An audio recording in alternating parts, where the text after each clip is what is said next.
এই হ্যাঁ বাবা আজকে কত পদ। আমার কাকিমা কোনগুলো দিয়েছে এটা বাটির দুটো বাটিতে আছে সেই খাবার। এটাও হ্যাঁ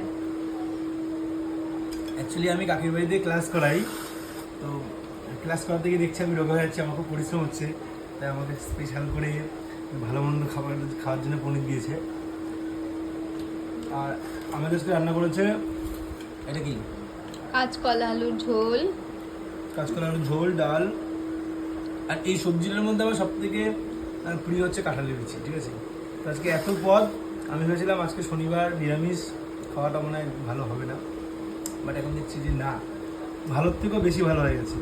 তো ঠিক আছে, আমি খাওয়া দাওয়া করি। আর এরকম সাজিয়ে গুজিয়ে খেতে দেওয়ার জন্য তোমাদের সবাইকে অনেক অনেক থ্যাংক ইউ। আর আমার একটু সাজিয়ে আমি গুজিয়ে একাই দিয়েছি, সবাই না। সরি তোমাকে অনেক থ্যাংক ইউ। তো ঠিক আছে আমি খাই, হ্যাঁ দেখি সব টেস্ট করি কেমন হয়েছে।